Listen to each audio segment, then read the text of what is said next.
right, so I'm going to be going over the practice exam today. Thursday will be our proposal day. I'll most likely actually be here for proposal day, but I'll also have Zoom open. I'll send out details of that later, but basically that's going to be, I will prioritize people who show up in person first, and then I will, and then I'll probably handle anybody who's on Zoom that for some reason can't make it to propose in person. Okay. Your exam's on Friday/Monday. So today I'm going to go over your practice exam. I'm just going to jump right into it. Sound good? Good. All right. First page and second page, right? Second page, as normal, I will generally have some stuff here. Again, this was created to be a 2-hour paper exam, so let's see. These kind of questions I'll go over quickly. They aren't on the exam, but they're very good review. The string value for Howl's Moving Castle is a valid string. Why isn't it a problem that the single quote character in Howl's isn't escaped? Which it's talking about this. It's talking about that over here. And the answer is, in Python, we don't care. In other programming languages, you care. This is one type of string. And in other programming languages, you have single quotes because they're characters. Python just says you have strings, and you can use either for string. And if you open with double quotes, you can use single quotes freely. And if you use single quotes, you can use double quotes freely inside. The main difference between a dictionary and a list is the order. Lists have an implicit order, and dictionaries do not. Dictionaries, you just kind of make arbitrary key value pairings. Anything can be a key, whereas the indexes always occur in order for a list. There are performance differences, but we don't get into that in this class. If L is a list, what does this expression do? That expression is a slice notation, and it says from the beginning to the end, -1. Now, -1 in this case means the step should be -1, and it has a very interesting exception here where it will go from the end to the beginning, so it's going to go backwards. This is actually a really efficient way to create a copy of the list that is in reverse. It's a really cool technique. This reverses a list, this creates a copy of a list.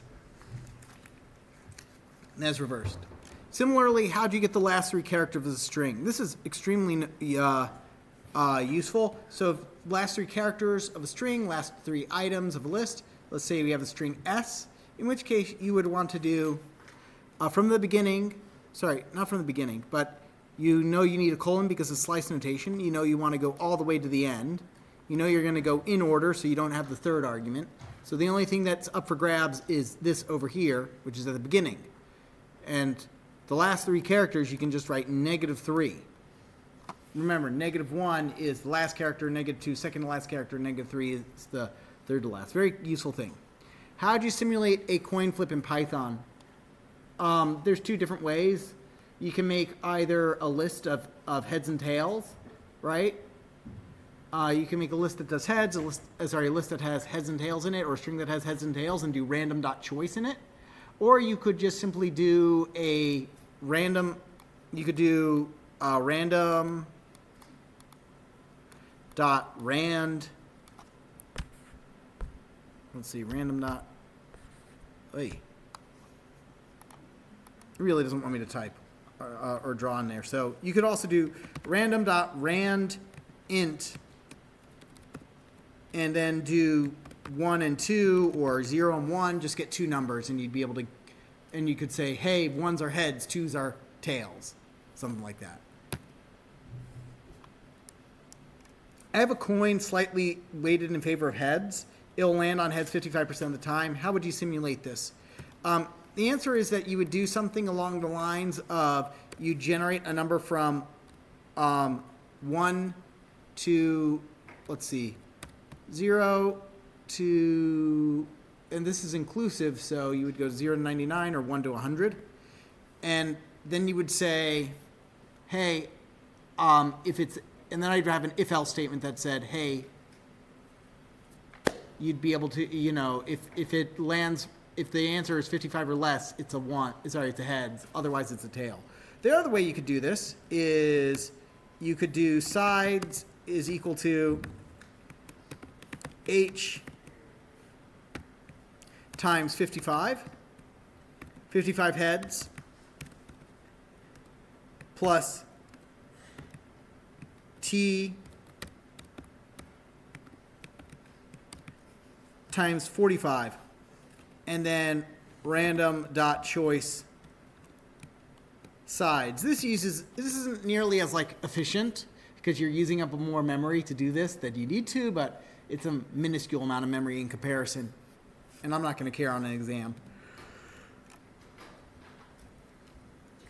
All right. This was a question on an exam in 2019. So suppose we have a file called temperatures.csv, or temperature.csv, contains the daily highs and lows of temperatures recorded in Philadelphia. So it's the file is 3 fields per line, each containing the date, the high temperature, and the low temperature.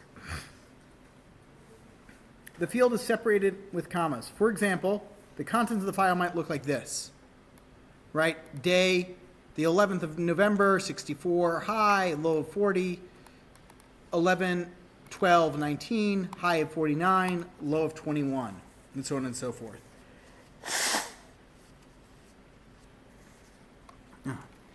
All right, write a program that calculates the following: the day with the hottest high temperature, the day with the coldest low temperature, and the average temperature of the entire file. Okay?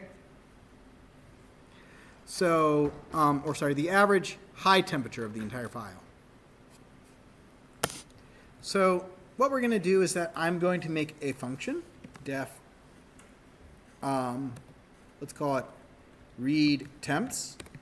And I'm just going to assume that I'm going to get the file name, whatever it is, temperatures.csv, passed into me.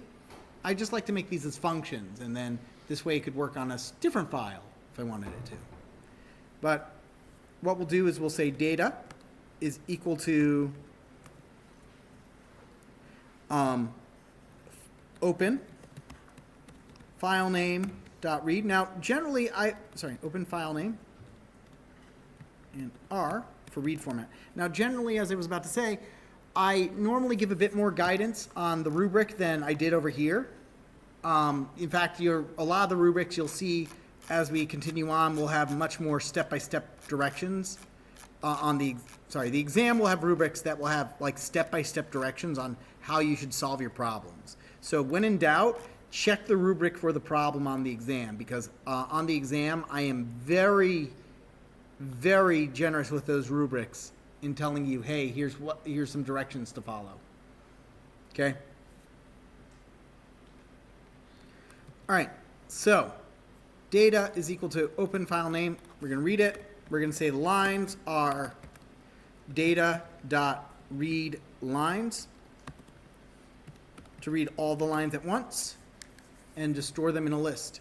Now, we don't have to worry about a legend because I didn't say there was a legend and my example file doesn't have that legend in there. So we can just get straight to reading. For line in lines.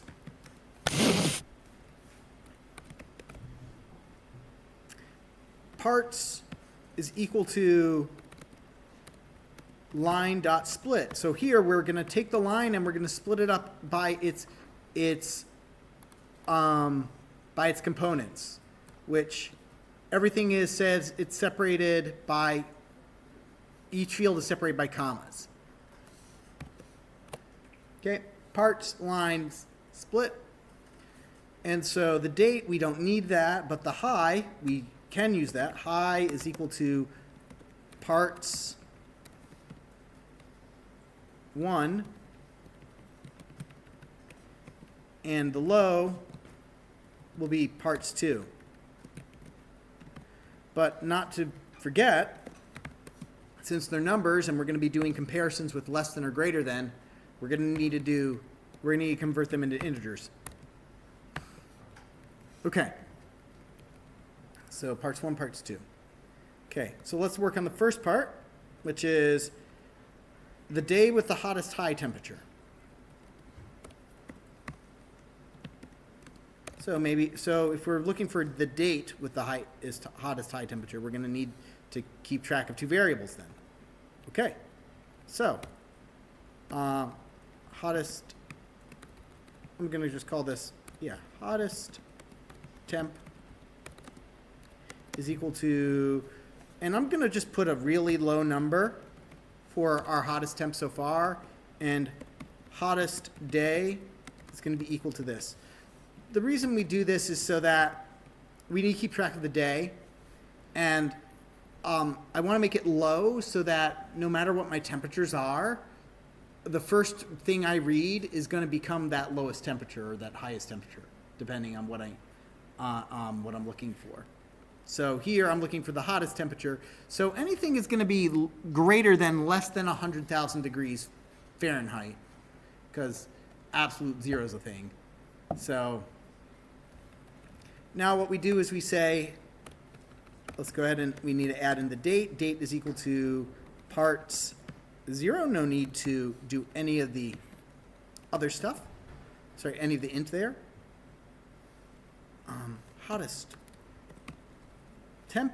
Sorry, what we're going to do is simply say if high is greater than hottest temp,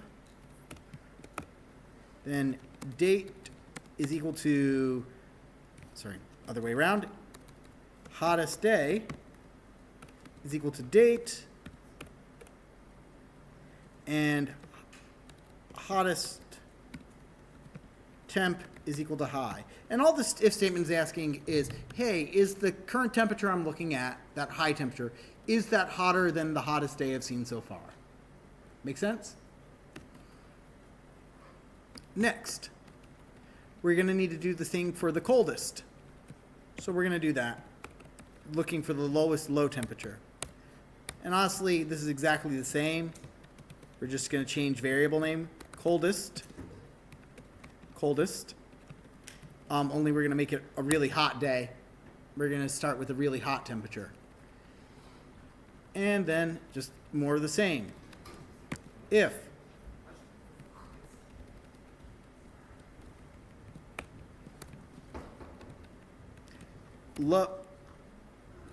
low is less than coldest temp, then we just do the exact same thing, only with coldest. Coldest day, coldest temp. Here we go. Third part of the problem. Average high temperature of the entire file. So now we add in our third part. We could do these as separate programs, but I'm just for speed's sake, I'm not gonna. So we'll create a total high temperature is equal to 0. And as we read the temperature, every line we're gonna add that to the total high plus equals high. Okay. I'm gonna go ahead and actually put that at the end to make sure you understand it's part 3, right? Doesn't really matter where we do that inside the for loop, but that's part of it. And then to compute the average temperature, what we need to do is we need to print the total high divided by the number of temperatures they were. We could manually count, but I'm going to cheat and simply say, hey, the number of temperatures we have is equal to the number of lines we had. So divide that by the length of the lines.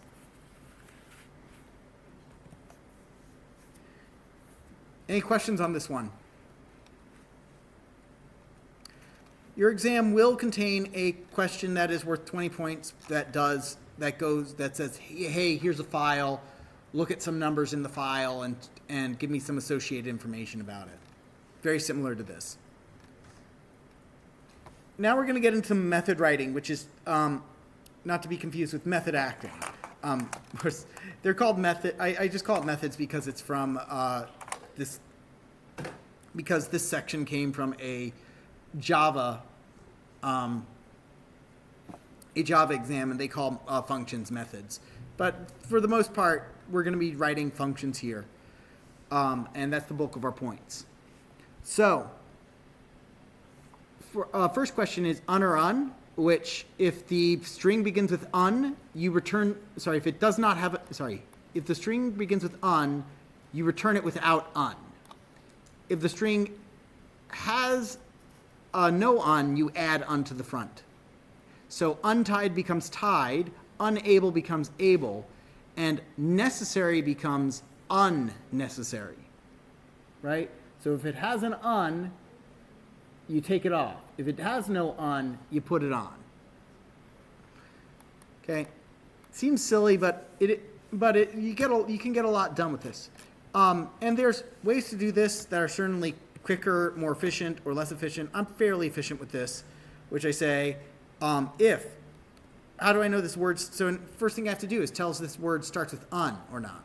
If word, and the first two letters would be like this. So from the beginning up to, but not including index 2, so first two letters. If word, the first two letters are equal to un, then great. I'm going to do this.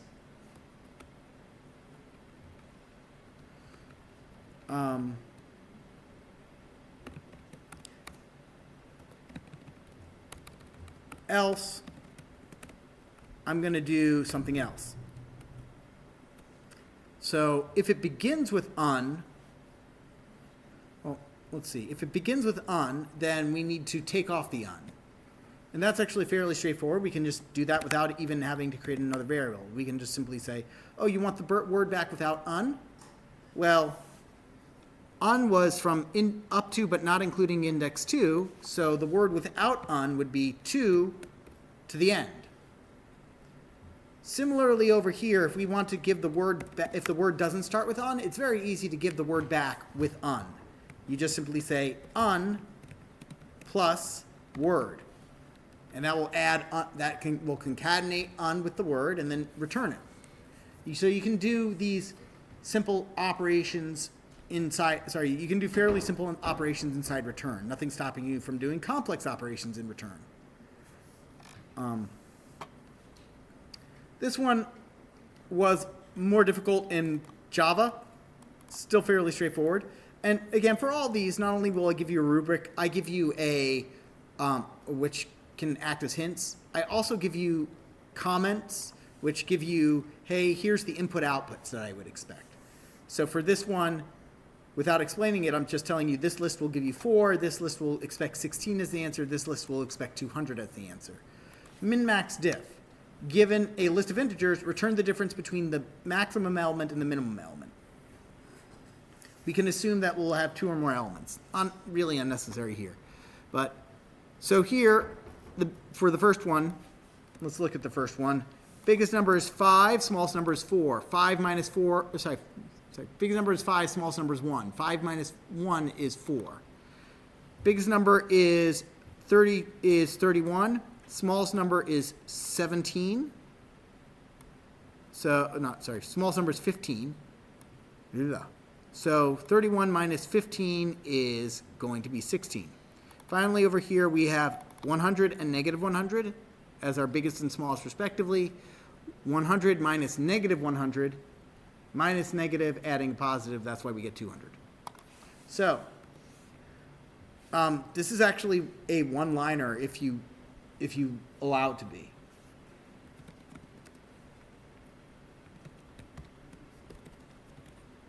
Max numbers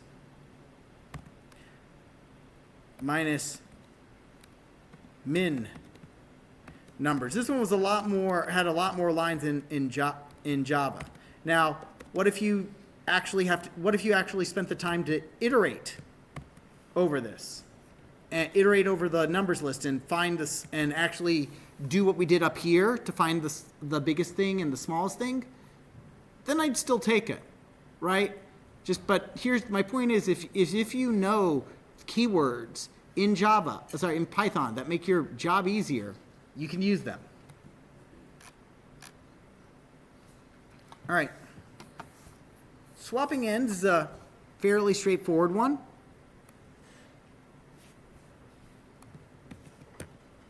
Swapping ends is fairly straightforward, which simply says, hey, let's just swap the first and the last items, right?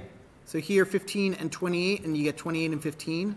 -1 goes to the end, 100 comes to the beginning. So the key here is that when you do a swap, you need to have a temporary variable to hold whatever you're replacing. What do I mean by that? Well, we've got what we can do is that if we take our last item, right? Our last item is at numbers -1, right? And if we take that and we decide to put that into the first location, numbers 0, we now would, if in our first example, we'd have 5, 2, 3, 4, 5, right? We'd have overridden our first number. And now our first number doesn't exist anymore. We can't retrieve it. We overwrote it. So we need to save that. We can do that with temp numbers is equal to 0, store it in temp, overwrite it, and then numbers -1 is equal to temp. Take the last item and put it there. You can create two variables if you needed, like first and last, and like put them and then for each of those, and then swap without a third variable and not really juggle it around like that. But it's fine. This one returns nothing, believe it or not, because we are modifying the list that was passed in. Lists are mutable, so we can do that. All right, first half. Given a list of things, return the first half of the list.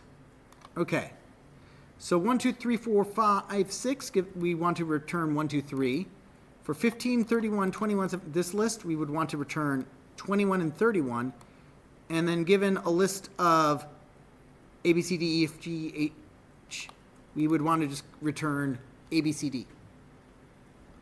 Okay, so the only tricky part appears to be if there's an odd number, right? An odd number says, hey, we're going to return the smaller part, right? Because if you've got an odd number of items, right, what do you do with the middle item? Do you include it or exclude it? And here, apparently, I'm excluding it. So let's ignore whether this is even or odd for, is the length even or odd, and just assume we're going to get an even number.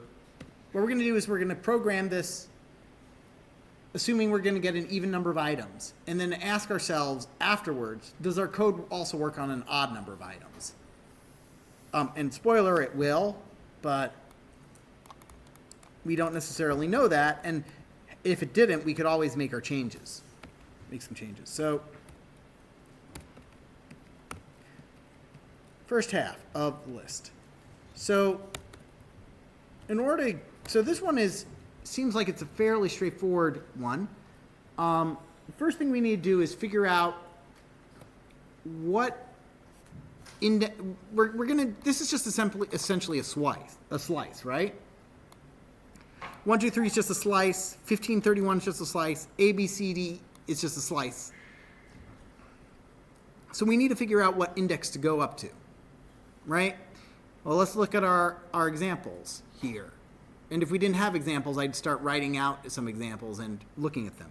So 0, 1, 2. So it goes up to but does not include index 3 in an item in something length 6.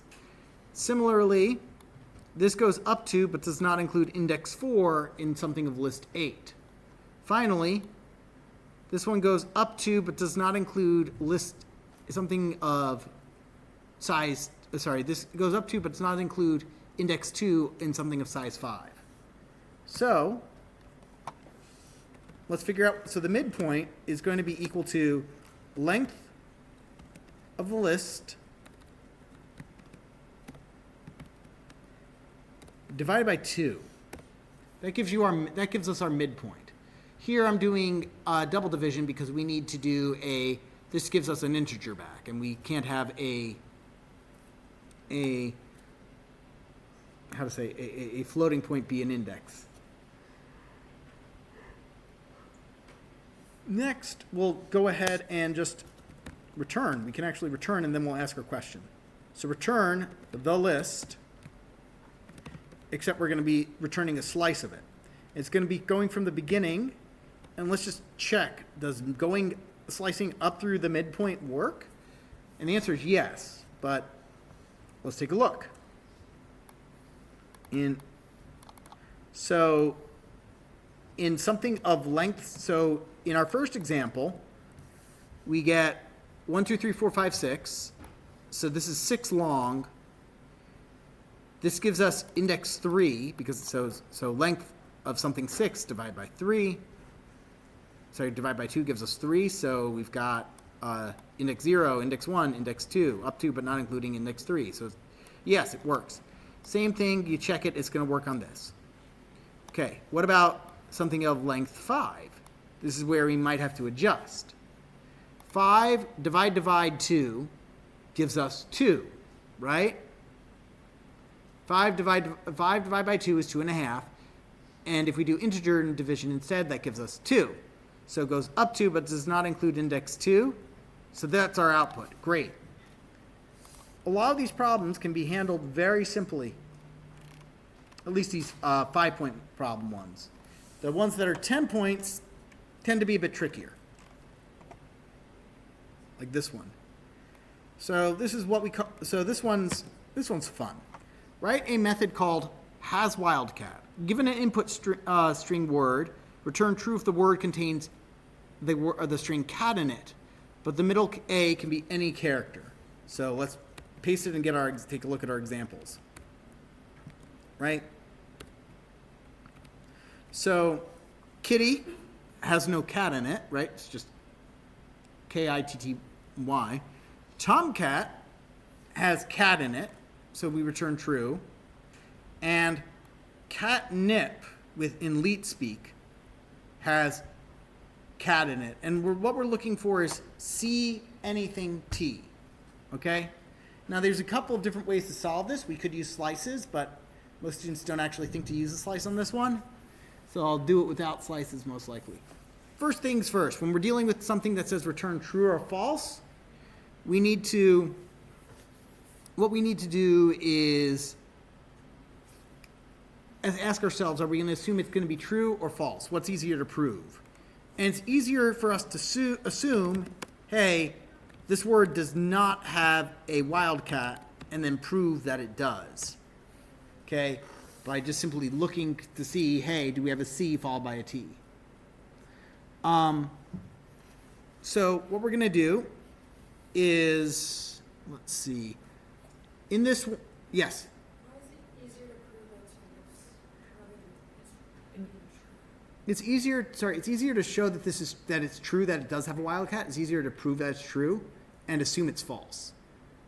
Okay, we're assuming it's false because more words don't have that, and then it would just simply, if we think about it, how do I disprove that it, think about how do I prove it doesn't have a cat in it? I would have to look for cat in every single, 3-letter stretch of words, 3-letter stretch of letters.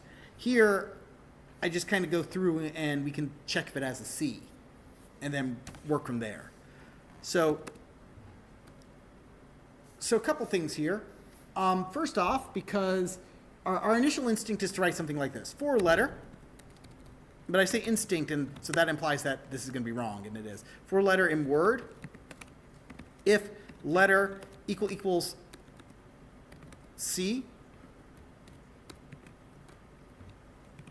and then I want to check if the next letter can be anything, so I don't really need to check that.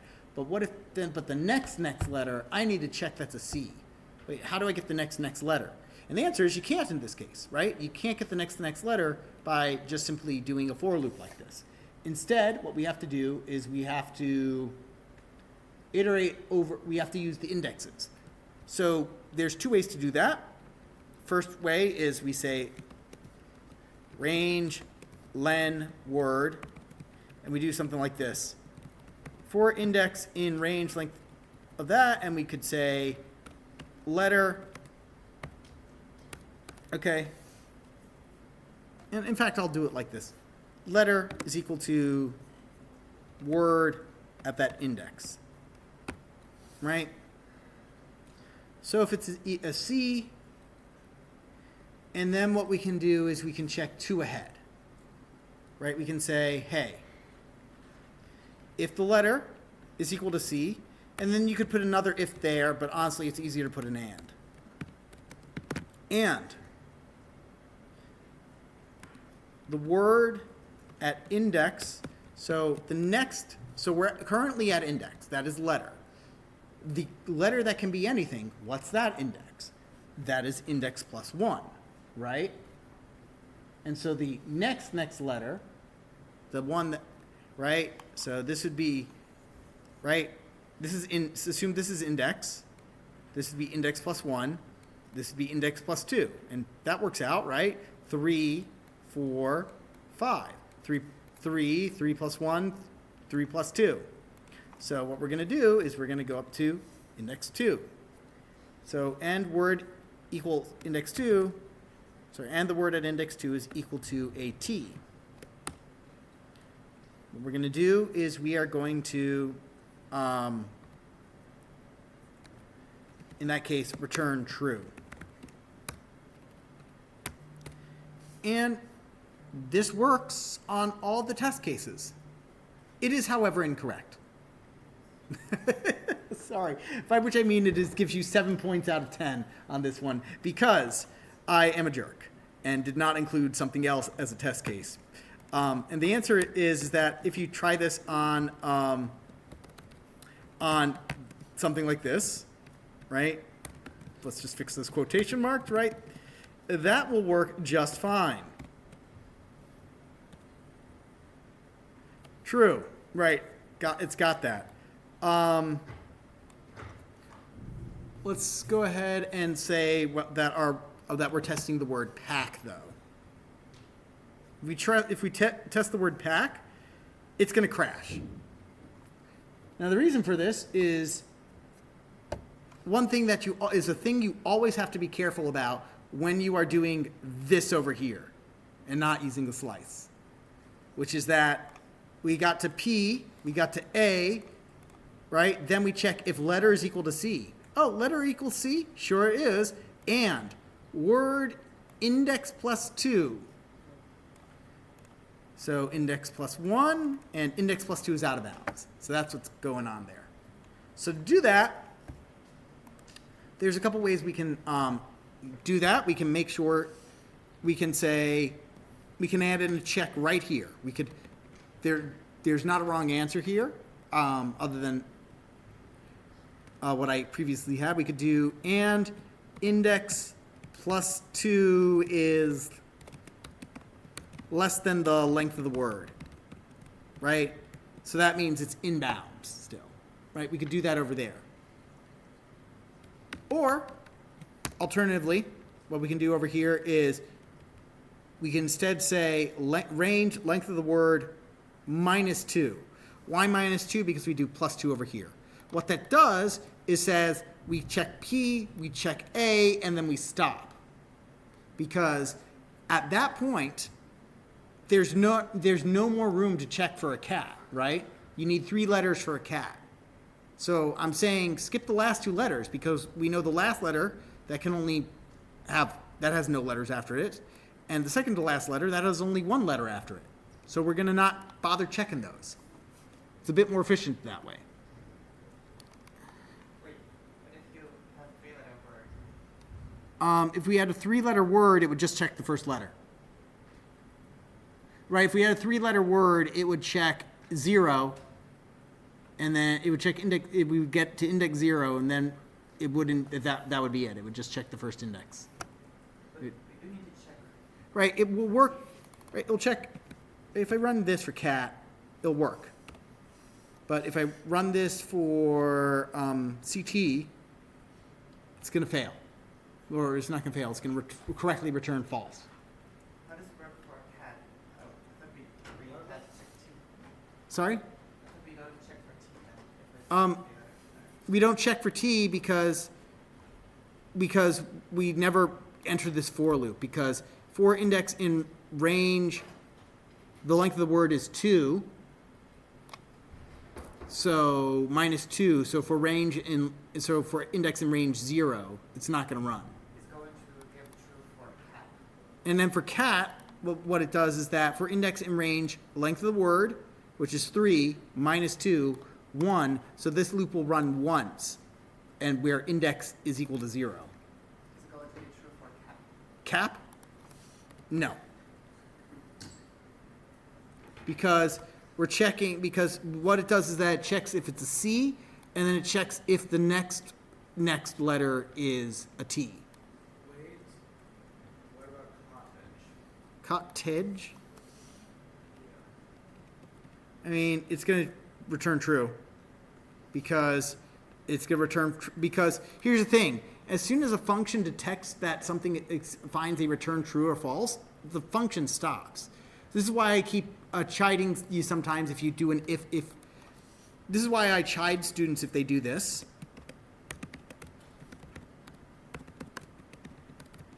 Because you're only ever checking the first 3 letters now.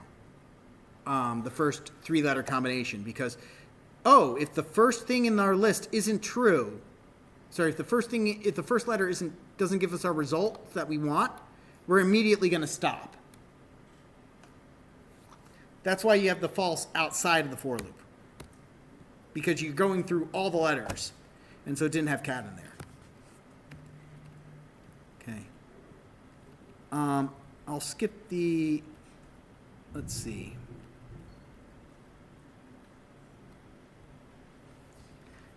Let's see, how much time do I have? Plenty. I'll not skip. So this one comes from CodingBat, by the way, that has a lot of great problems for you to practice for Python, especially for this class.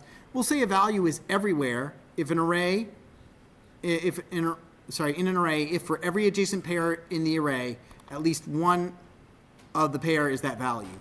Array is just a term here, is the equivalent in other languages to our list. That's a lie, but it's useful but it's true for the purposes of this problem. Okay? So we say a pair is everywhere if a value is everywhere if for every pair of adjacent elements in the array, at least one pair is that value. So let's take a look at what that means. And again, just check out the source for additional practice. It'll be useful. All right, is everywhere. So this combination is true, and this is because we're looking for the value 1 inside this list. This pair has a 1 in it, this pair has a 1 in it, and this pair has a 1 in it, which means that it's everywhere. Now we're looking for, this problem we're looking for 2. This pair has a 2 in it. This pair has a 2 in it. This pair does not have a 2 in it, so it's false. Now we're looking for 1. This pair has a 1 in it. This pair has a 1 in it. This pair has a 1 in it. This pair does not have a 1 in it, so it's false. Let's go ahead and change this up a bit just to be clear about something, and this will help us write a program and say, hey, are we assuming true or false? If instead I do 3, 2, and I'm looking for 1, I can say this pair does not have a 1 in it, so it's false. And I can just stop there, right? So it's easy to detect if it's false. So what we're going to do is we're going to assume true and then prove that it's false. Okay. And this is a similar thing where basically what we're going to have to do is we're going to have to use our indexes. Only here, I'm not going to worry about going out of bounds because I'm going to use slices. Slices are easy. So for index in range length of our num,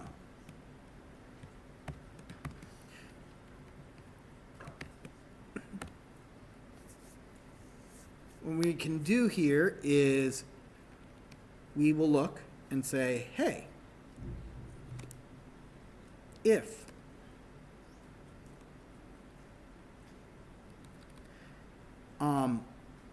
let's go ahead and say, let's get our slice actually. Oh, that's a keyword, so I'm gonna just call it.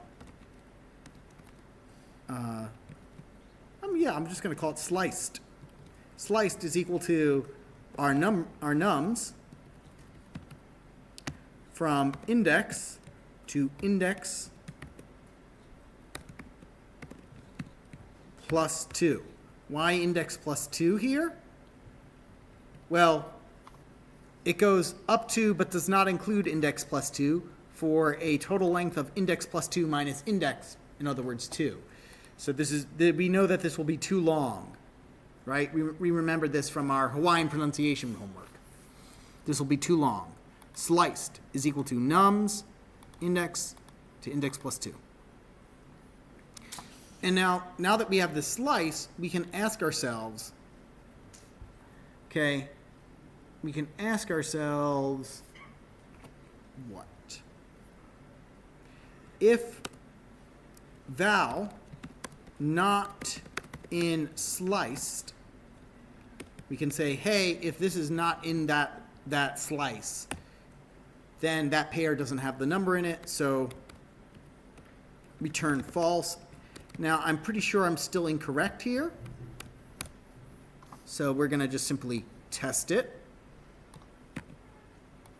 Right? You can't test it on exam except by using your head and looking at this. And we can test it over here. It should return true, but it's going to return false. Now, the reason this returned false and why I said so is because we'll get to this last element over here and try to slice ahead. Right? We'll try to do a slice. We're going to end up with a slice of length 1. And oof. So, again, there's two ways to go around that. We can leave out the last item. The other way we can do that is basically say, hey, if we get to the last item, the other way we can do this is when we get to the last item, we can go, oh no, the last item, that's not going to be a pair. It's just going to be one item. So we can say if sliced length of sliced equals 2, and so this will make sure that basically it will only check if the slice is in it if it's too long, if it's a pair. Make sense? You could do it with the index with manipulating the range over here as well, but you don't need to.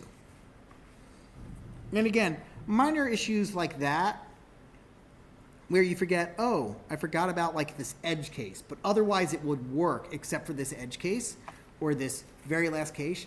Those are generally, if it's out of 10, then that may be a 2 or 3 point penalty. But the rubric will let you know, hey, there was an edge case there that you maybe need to be aware of.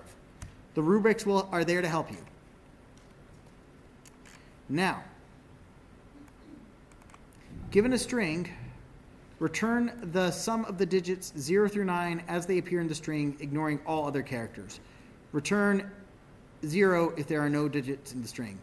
Note, sIsDigit tests if a string is one of the characters. Oh, that's boring, giving you that. Okay, yeah, we could just, this is a fairly straightforward one. You basically say, okay, we have a total for every letter, for every glyph in this word, or for every letter in this word. If this letter dot is digit, then turn it into an int and add it to our total, right? So you'd go A, 1, 2, 3. This gives us 6. A, 1, 1, B, 3, 3. 1, 1, 3, 3, that is 8. This has no digits, so it gives us a 0. If you didn't have dot is digit, then all you would do is you'd create, rather than doing if this letter is 1, if this letter is 2, or if this letter is 3, or if this letter is 4, rather than doing that, you would do something like this. You would have something like nums is equal to, and then ask if n in nums. And that's easy enough to do if you didn't have that. But we're going to go ahead and use what we've learned in Python, which is to use the is digit. Okay. So this is a running total. So what we do is that we start out with a total, set it equal to 0. And we're going to, at the end of this, return total. And it's just simply, and then all of our code is just going to take place in between those words. Oh, sorry, in between this, in between turtle and, total and total. I don't know why I'm just stuttering over my words today. It's been very difficult today. Okay. So for letter in Word, if letter dot is digit, feels like cheating there. Then we need to then we simply say total plus equals letter, except right, this would just simply be we'd get an illegal. If we left it like this, you'd lose a point or so because, oops, you forgot to convert it into a string.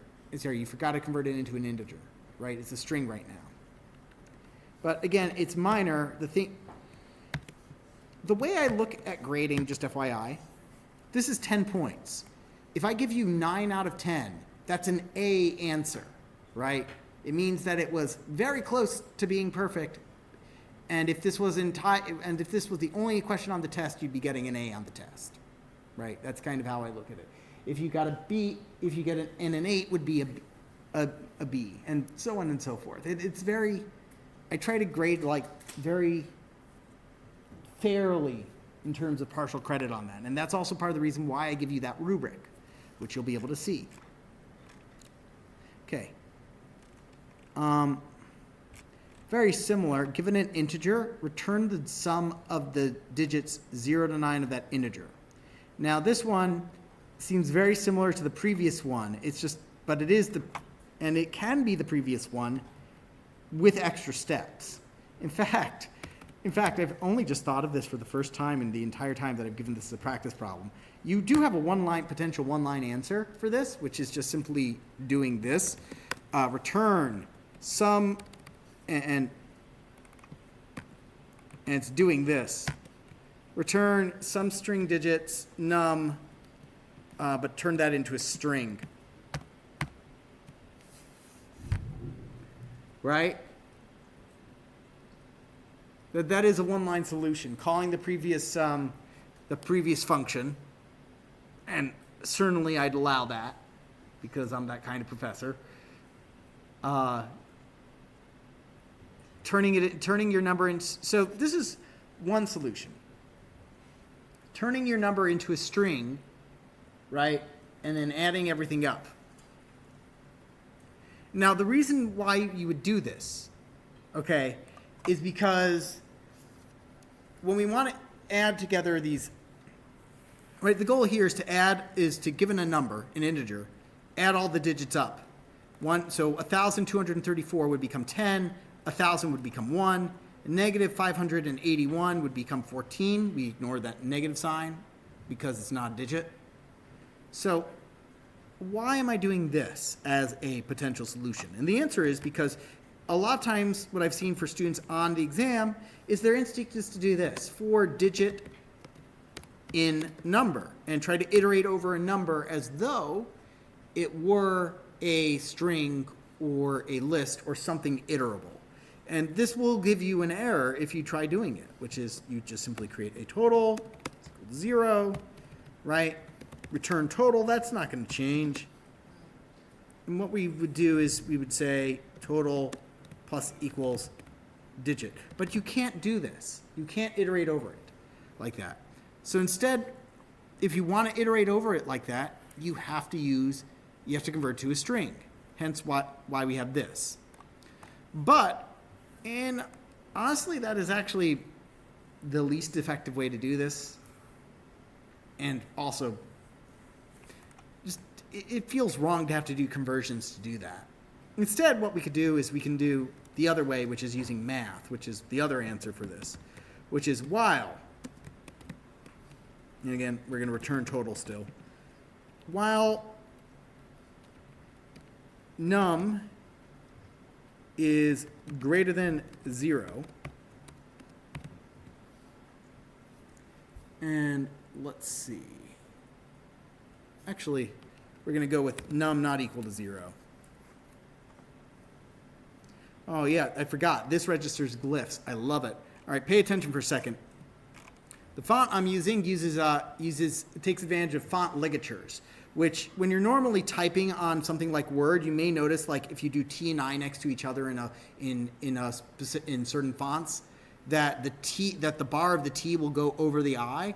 This is ligatures, where basically fonts have specifications to make different pairings of letters look nice. Now, some programming fonts, which are monospaced, have figured this out and figured out you can use this to your advantage. Like over here, this is not one character. This is actually two characters. It's the dash and the greater than sign, and it's just simply combining them like that. Similarly, also, but we can get things like that, which at least to me becomes a lot more readable. Now, the thing about ligatures and fonts is that you will get people, it is immediately divisive. You will get people who love this and think this is great, and people who hate it. And then I suppose there are people who don't care, but if you hate it, you really hate it. I happen to love it, so you're going to have to live with it. So hence, when I do not equal, it turns into that. So while num is not equal to 0, what are we going to do? We're going to get digit is equal to, we're going to grab the last digit of this number. How do I grab the last digit? Mod by 10. Total plus equals the digit. And then I am going to get rid of that last digit by saying total, I'm sorry, not total, num is equal to num divide 10. And that will chop off the last digit. Eventually, we'll get to a number, and even if it's negative, I'll get to a number like, well, actually, let's see what happens with negative stuff. How does negative work with all this? Honestly, it's an exam. I don't know. I'm panicking. So what I'm going to do is say, if num is less than 0, num is equal to num times negative 1, right? I'll just turn it to positive. Easy enough.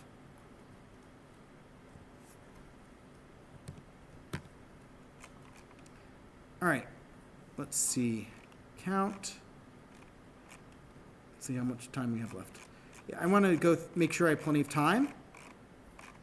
So I'm going to skip the next problem and do my Monte Carlo problems. Yeah, we're going to go in order. So this is from the first semester where I gave a Monte Carlo problem on an exam. So this is actually an exam, a question I asked on an exam. And these days I use something a lot more, simple. Typically but for the second exam, the games all revolve around either rolling one or two six-sided dice or flipping coins. Okay? So, in the board game Monopoly, okay, first off, if you read the rules, the game actually doesn't last forever. But nobody actually doesn't actually read the rules, and they add on their own rules, and it just simply, those rules exist to add more money to the system, and if you add more money to the system, suddenly the game goes on and on. So anyway, rules of Monopoly. You move around the board buying properties. The buying and selling of properties is irrelevant to the problem. Instead, just know that the movement occurs by rolling a pair of six-sided dice. If you roll 2 dice and their sum is 5, you move 5 spaces. Now, there's some special rules that happens if you roll doubles, which is if you roll 2 3s or 2 5s or 2 6s, okay? So there's 6 different types of doubles, right? So pair of 1s, pair of 2s, pair of 3s, pair of 4s, pair of 5s, and pair of 6s. You roll doubles, you effectively get an extra turn. You get to roll again. If you roll doubles on your extra turn, you get an extra turn, essentially. Okay, so you just got 3 turns, essentially. Now, however, if you roll the dice a last time, and you get doubles yet again, so you got doubles, doubles, and doubles, you go to jail for speeding. You end up in the jail space. And that traps you in jail until you get a jail, unless you have a get out of jail free card or you roll yet another pair of doubles. Okay. So the question is, how often does this happen? So what we're going to do is we're going to simulate 100,000 Monopoly turns. Extra rolls due to doubles will count as the same turn, even though I said extra turn. That's just the term I used to make sure you understood what was going on. So a turn is a single roll of the dice or more if the user rolls a double. Your program should print out the percentage of rolls without a double, the rolls with 1 double, 2 doubles, or 3 doubles. All right, so let's go ahead and do this. We're going to go ahead and say def monop for Monopoly because we're going to have multiple games here. Monop, and we need to also have before we can play Monopoly, we have to have dice. So that's going to require us importing random. Import random, def, dice, or we're going to say roll, because it's D6, it's always going to roll a D6. We're going to return random dot, we don't necessarily need to write a method to do this, but it is so much easier to do so, right? Method, random.randint 1 through 6. All right? Here we have our game. So in our game, what we need to do is that, let's think about what our game is going to return, or our turn is going to return, because these are turns. And what we should return is the number of doubles that we rolled, right? Did we roll 0 doubles this turn, 1, 2, or 3 doubles? By default, I know I'm going to return 0 of them. And that's going to be our default value. So D1 is equal to, so what I'm going to say is we're going to use D1 for dice 1 and D1 and D2 for dice 2. And what we're going to say is fairly straightforward. If D1 is equal to roll, D2 is equal to roll. And then what we're going to do is we're going to say, how do we check for the doubles? Well, if D1 equals D2, right? If they're equal to each other,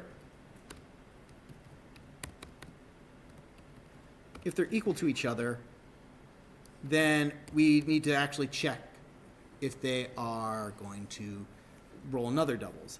And then that's going to become this indented mess, though, if I think about it. I'm just taking a second to think about it. What happens if I try not, though, if they're not equal? In that case, I could return 0 instead, and then I could just continue on without having to create a huge indented mess. So if I do it like this, it becomes a huge indented mess instead, where basically it gets, if it looks like this, essentially. If I don't indent it, it starts looking like this.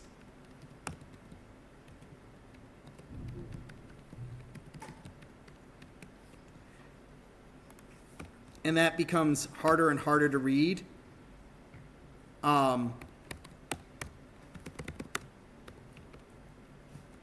So it becomes harder and harder to read. Rather than doing that, though, I know from just thinking about it and past experience that if I do it like this, if they're not equal, I can say return 0.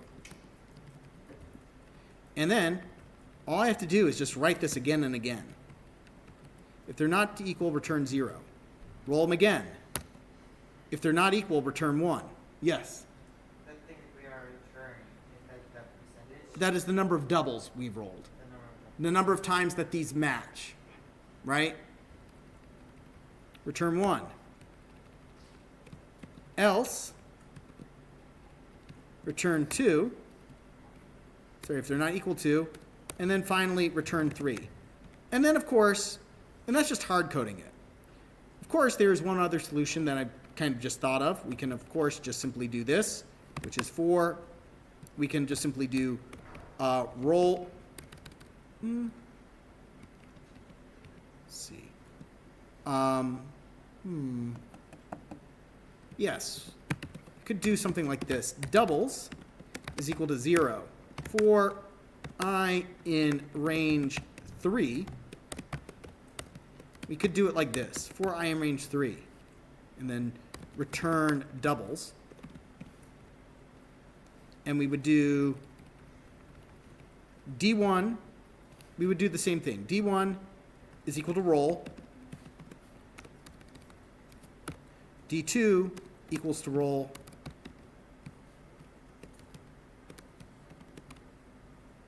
And then if D1 not equal to D2, return doubles. And otherwise, doubles plus equals 1. And that would work as well. Now let's go ahead and comment out the other parts and just get straight to the game because I want to make sure I have plenty of time. So now that we've got this game set up,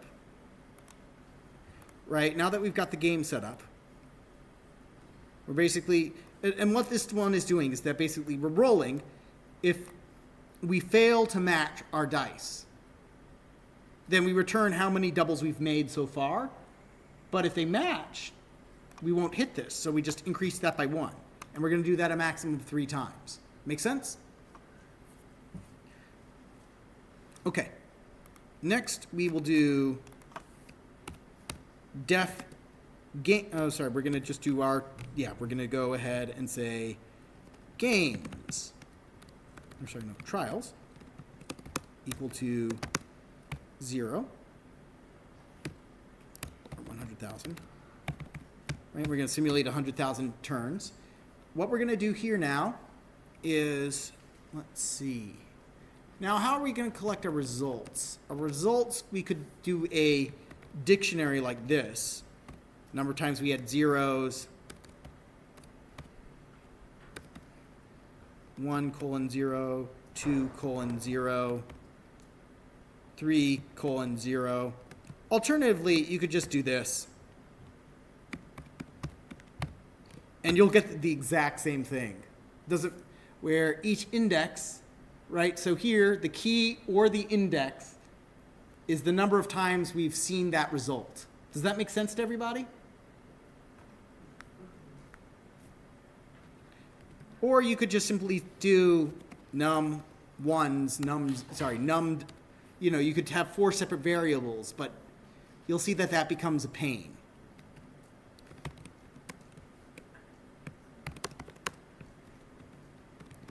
For blank trials, so what we're going to do is we are going to say outcome is equal to monop, right? That's going to return some value. And then what we're going to do is we're going to say results of that outcome, the number of times I've seen that outcome, is going to go up by 1. Just take a second to think about that, because I know that this is probably the part that's probably the hardest to figure out, right? Right, we're going to return a 0, 1, 2, or 3. This is going to be index 0, 1, 2, or 3, or the key if we're using a dictionary. And so what we're doing here is we're saying, hey, get the number of times that I've seen this previously and add 1 to it.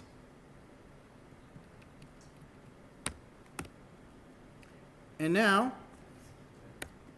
for,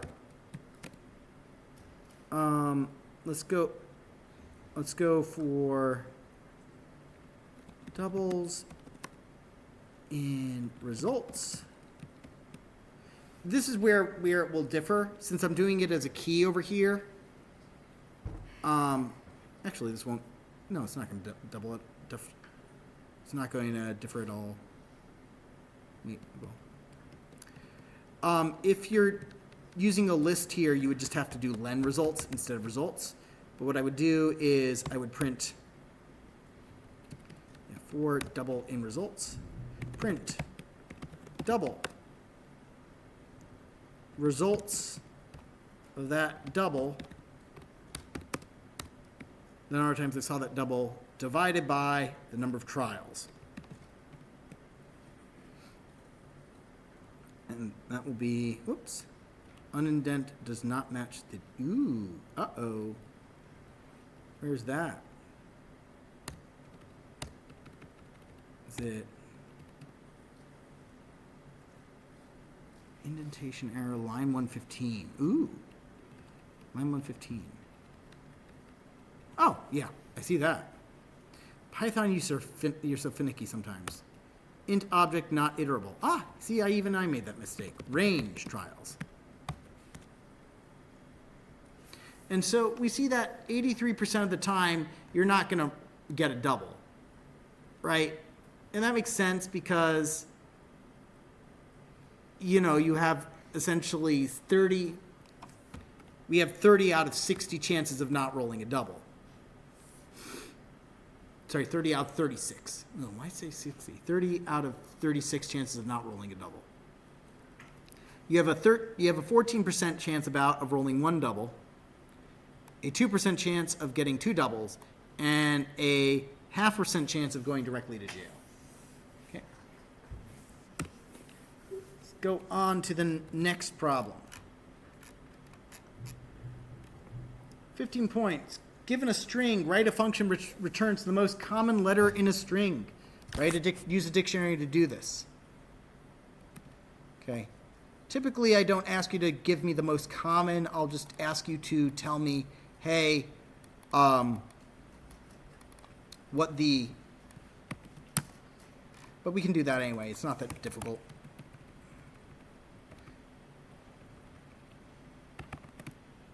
Typically, but on the exam, I'll probably just ask for the count of the letters. Okay, so def, let's call it letter count. Given a word, count the number of time, count how often each letter occurs, and then figure out which one occurs the most. So count is equal to 4 letter in word. So we got to count each of these letters. If letter not in count, if we've not seen it yet,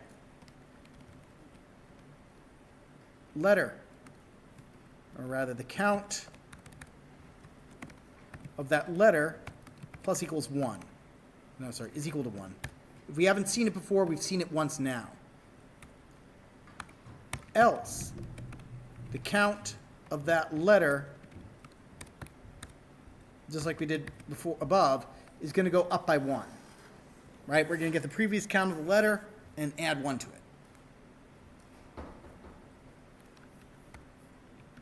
which we can expand to this. Okay? So now we've got our counts of a letter. We have to find our most common letter. Okay? I'm going to go ahead and say, what I'm going to do here is there's a couple different ways to do this. I'm not going to be, I'm just going to be simple. Most common letter is equal to empty string. And then I will go ahead and simply say that at the beginning, what I'll say is count of, I know what I'm going to do. Even easier. Count of A is equal to 0. I'm going to say I've not seen A at all. This isn't going to have any negative impacts on my code, but it will make things a bit easier for me to program. So I can say, I'm going to assume that the most common letter is A. It's not going to be. The reason I set it there is because I know it's going to be a key in this dictionary. Because now I can say 4 letter in dictionary.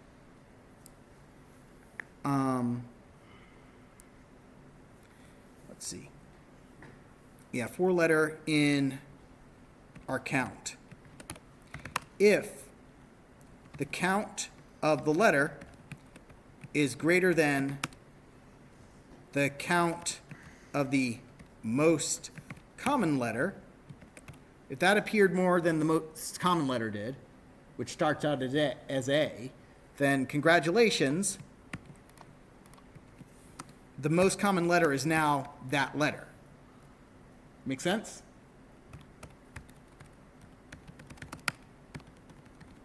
And this allows me to get away with using one variable. That's the entire reason I did that. It allows me to simply use one variable for this comparison and make this comparison a lot shorter. I don't have to do, the most common letter and the most common letter count. I don't have to create another variable to store what we're doing over here.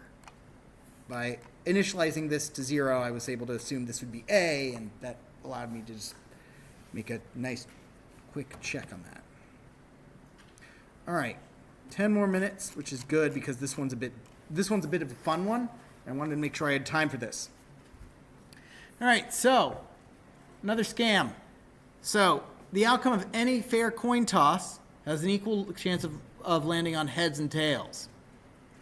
If I want to toss a coin 3 times in a row, there's 8 equally likely outcomes. This is all true. This is not the lie, right? You've got 3 heads, head, tail, head, tail, head, head, tail, tail, tail, head, tail, tail, tail, head, tail, tail, right? So suppose I challenge you to a game for $100, a coin flipping game for $100. You will choose a sequence, one of these 8 sequences, such as heads, tails, and I will choose one, such as tail, head. And we'll just, one of us, doesn't matter which one of us, will keep flipping a coin, okay? It'll keep flipping a coin, and if your chosen sequence comes first, right, we're just going to keep flipping until we hit this chosen sequence. If your chosen sequence comes first, you win. If my chosen sequence comes first, you win. Sorry, I win. If I get mine first, I win. If you get yours, you win. So, for example, mine is tails, heads. Yours is heads, tail. So we see this combination, and I get tail, head, and so I win. That came up, right? Head, tail, tail. And then finally, my tail, followed by head, and the head comes up. So I win. You flip head, tail, right? You win. Tail, head, tail. Oh, that's the start of my sequence. Head. I win. But then you flip a bunch of heads. Oh, you flip them plenty in a row. So as soon as you land on a tail, you win. I mean, now, this seems like a fair bet because all 8 of those outcomes are equally likely. But you remember that I may have mentioned at some point that it was sorted into Slytherin. So I wouldn't be challenging you unless it was completely unfair. And in fact, this is actually unfair because while these sequences are equally likely, we aren't flipping 3 coins and then flipping another 3 coins and then flipping another 3 coins to get this. We are flipping a sequence of coins until we get our subsequence, which is different. We're not flipping 3 coins and then trying to get one of these. We're flipping a coin until we get the sequence to show up. And that makes all the difference in the world because the other bit of the rule. I said, you choose first. So I can make a choice dependent on what you choose. So this is something called Penny's Game. There's a link down in the description to show you how you can utterly dominate your friends in this game. It is not fair in the slightest. So let's go ahead and show, though, that this is not fair. Okay? So we're going to simulate this game. Okay, first things we're going to do is we are going to, we've already imported random, so we're going to make a new random function for flipping a coin. Def flip, I'm going to make this very simple. Faces is equal to HT, right? Heads and tails. You could also do a list, it doesn't matter. Return. Random dot choice of that face is, right? We're just going to choose one of those randomly. Okay. And def game is equal to, we're going to take in two arguments. We're going to take in sequence 1 and sequence 2, right? And we'll return true if sequence 1 wins and false if sequence 2 wins, okay? So what we're going to say, and what we're going to do is actually fairly straightforward. We're going to say flips is equal to an empty is equal to the empty string, and then we're going to do the following, which we should never do. We're going to say while true, meaning this loop will go on forever until I manually break out of it. So while true, flips plus equals flip. We are going to add a coin flip to our flips, right? We're going to flip the coin, add it to the string, and then we're going to say if flips. So we got to get them. So what we're waiting for is for your sequence or my sequence to come up first, and we can check the last 3 flips. If the last 3 flips is your sequence, you win. If the last 3 flips are my sequence, I win, right? Because we're just flipping this coin until the sequence appears. That sequence appearing is going to be the 3 most recent flips. So -3 to the end. If that is equal to sequence 1, return true. Else, flips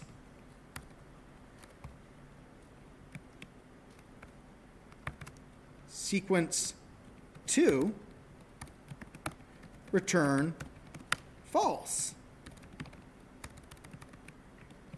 for my win. And then we do literally nothing until we don't need to do anything else, honestly. This is it. Just simply say flips and then keep flipping until the last 3 finally equals one of the sequences. All right, let's go ahead and try it and see how bad this is. Trials is equal to 100,000.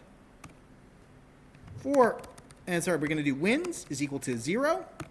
For blank in range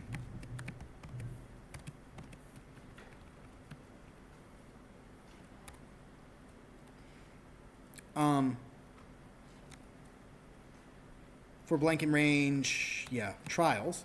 Just don't know why I'm having trouble with my words here today. If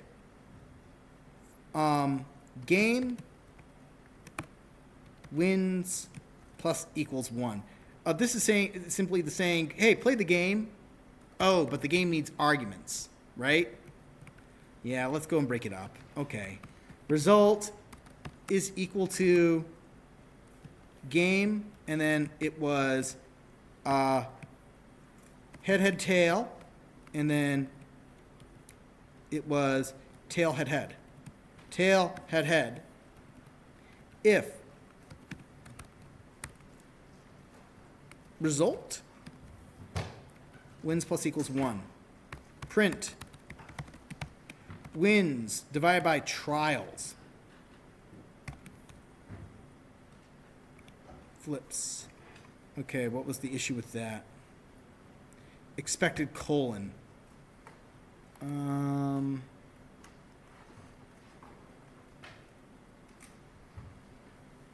What did I miss the colon in? Okay. Which one is that? Line 168. Oh. Elif. Right. And you'll see that with the chosen sequences, you only have a 24% chance of winning. So,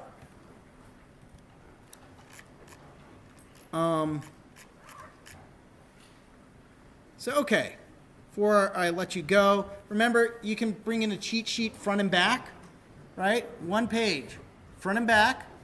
I don't really care what size it is, so long as using it does not impede your classmates. somebody in 2168 called me on my bluff and printed a freaking scroll. Okay? Which was awesome and totally allowed because it was one sheet of paper and it didn't interfere with his classmates. So again, I don't care if it's typed or handwritten, but because again, the act of making that preparation sheet will be more valuable. Okay? All right, so take care. Have a great day. Try to stay warm.